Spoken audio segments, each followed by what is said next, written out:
Hi there. Welcome to MiWeek. I'm Christy McDonald. Two big stories this week in two different cities, and handling both of them all comes back to one place.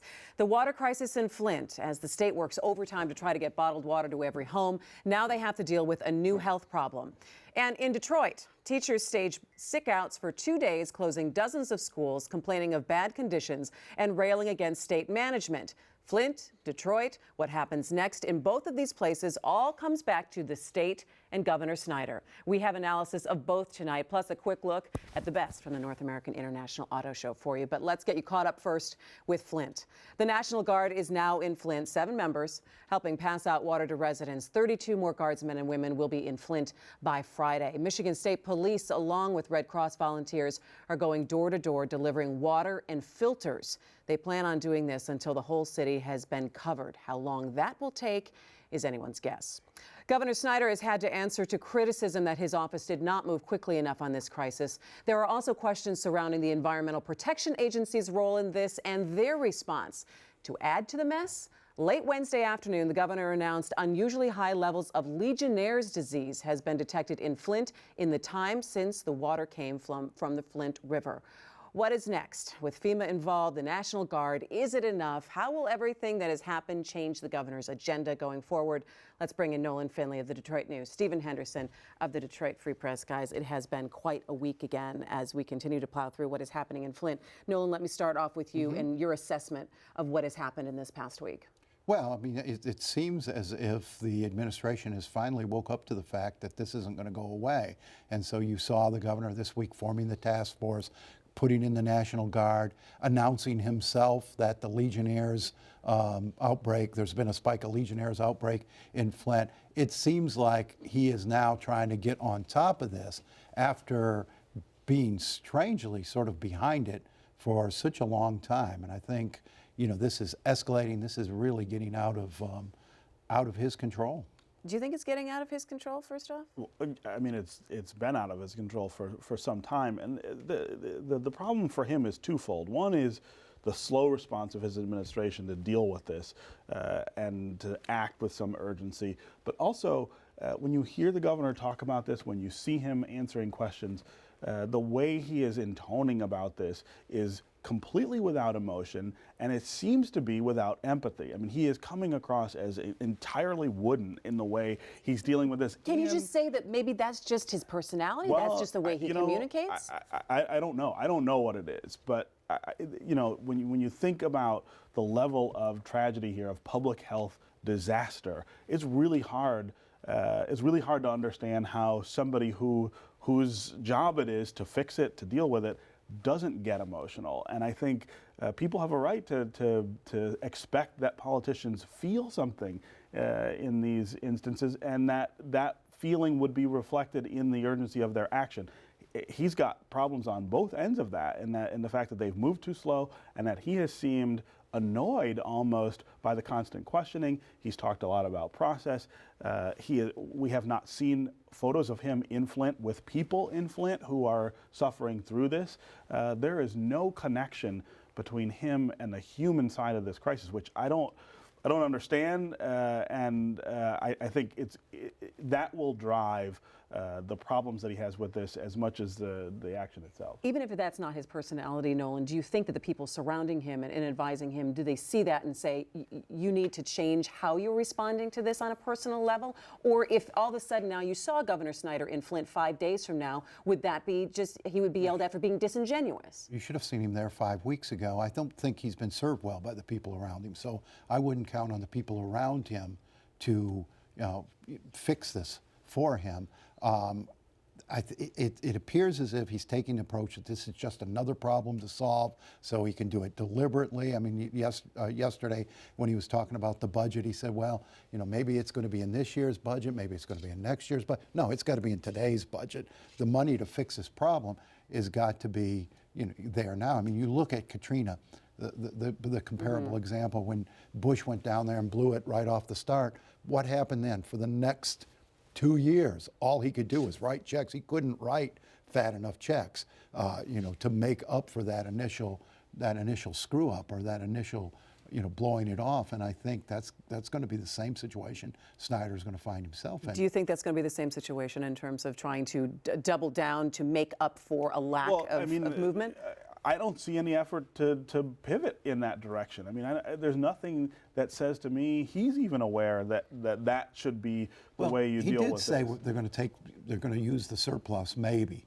And, I think... Yeah, see, that's the kind of language that again, gives people the idea that this is just not that big a deal to him. And again, I mean, some of this is about public relations and handling and things like that.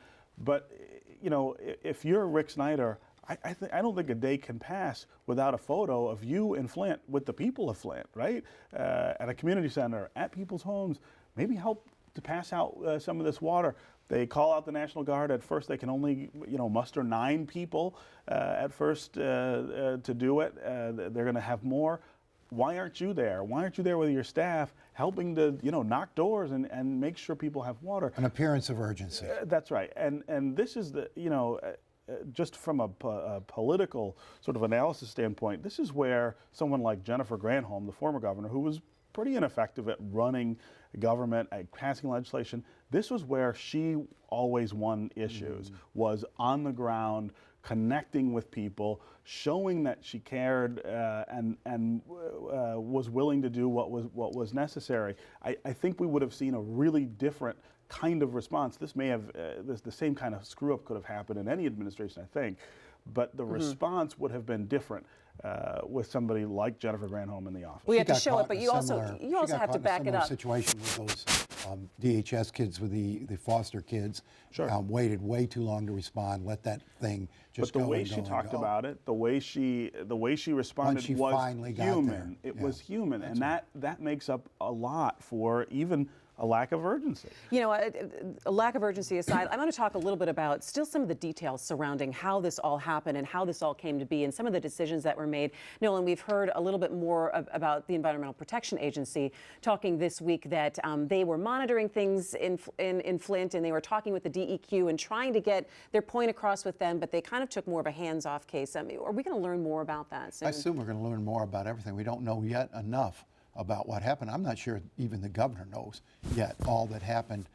I think he was getting a lot of bad information for a long time. I don't know what was going on in the DEQ and the health departments. I know that top staffers of the governor were pushing the DEQ and the mental health. When the ministers were coming in, what's going on with this water? Look, it's brown. And they kept being told, well, it's within the standards. It meets the EPA standard. At some point, somebody should have said, hey, it's brown. Nobody's going to drink brown water, or nor should they. And it never seemed to have gotten to that point. I think they were dealing with, they thought they had bigger crises in Flint. Remember, they were trying to solve this public safety crisis. They obviously were trying to keep the city out of bankruptcy, and they were content when the DEQ and health department said, hey, no, the numbers are all good. They're within the range. They're within the EPA range. And I think the EPA did the same thing. They were looking at numbers on papers and test results, and nobody was looking at this brown water in the jug. And I think it's interesting, or a little counterintuitive for people when you hear that they've got to do certain testing, and you've got to make sure that you have certain test groups and go back before you can say there definitely is a problem here. But I think it's disheartening for people to hear, well, you have to wait till you see a problem, that yes, there is lead in the water and it's already been in there before then you take action. That means that people have already been affected. Yeah, that's not true. I mean, that's not the way this is supposed to work. And it's also true that this is not a new issue in Flint. Flint has been flirting with, exploring the possibility of getting away from the Detroit water system for 40 years.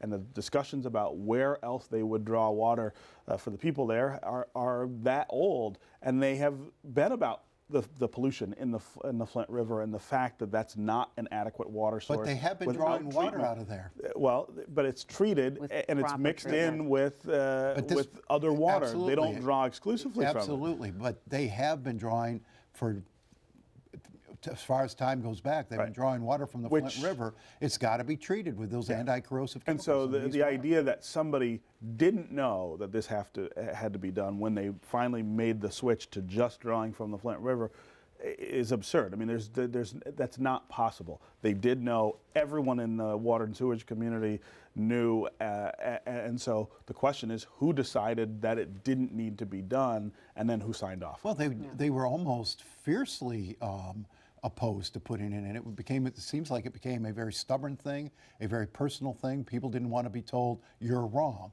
And you know, the pushback from these departments is incredible. And look what you get now.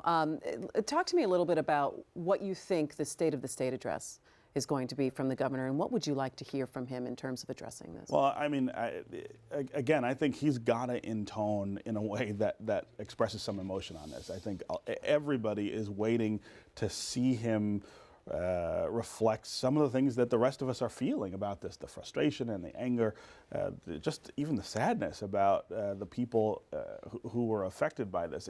I don't know that he's able to do it. Maybe he's not able to do it, but he's got to. He has got to try to connect on that issue in that speech, especially in that speech. But the other problem he has in that speech is laying out any sort of agenda that he thinks he can get done. I mean, this is a governor who in the first year of his second term has given in to a really radical, inexperienced legislature, both in terms of what they want to do that he has told them he doesn't want to do, and in terms of what he told them he wants to do that they've refused to do. Think of how awful the roads package came out last year. This was a governor who should be punishing the legislature for that kind of action. Instead, he's signing bills that they've passed that he told them, I don't want you to do it this way. I mean, he has painted himself into a corner of weakness in the executive's office that I don't know how you get out of this early in your term. There's not a lot of trust in the state. You know, I was up in Flint yesterday, and I was able to talk to people who were picking up water and going door to door and receiving water. And while they say they're very thankful for what is coming to them right now, they're just irritated. They don't trust. They don't trust that anyone has their best interests at heart. Noel, I'm going to give you the last word on this in terms of what do you think that you'd like to hear from the governor on Tuesday? Only two things he needs to talk about. One is Flint. He needs to tell us what happened, how it happened, what he's going to do to keep it from happening again. Remember, he's only fired the head of the department, not all of these people down below who were screwing up. How do we know that they're capable and competent of keeping other cities safe? We don't know what's in our water that we're drinking right now, for that matter. And then he needs water. Oh. And then he needs to talk about DPS, which I know we're going to talk upcoming. Beyond that, there's nothing else. I mean, there's no other initiatives anybody is going to care about or really wants to hear about. They want to know how he's going to solve these two messes. All right, we're going to continue to follow Flint. I'm going to be talking to Congressman Dan Kildee tomorrow, so we'll have that coming up next week for you on the show and at MiWeek.org, and we'll continue our coverage there.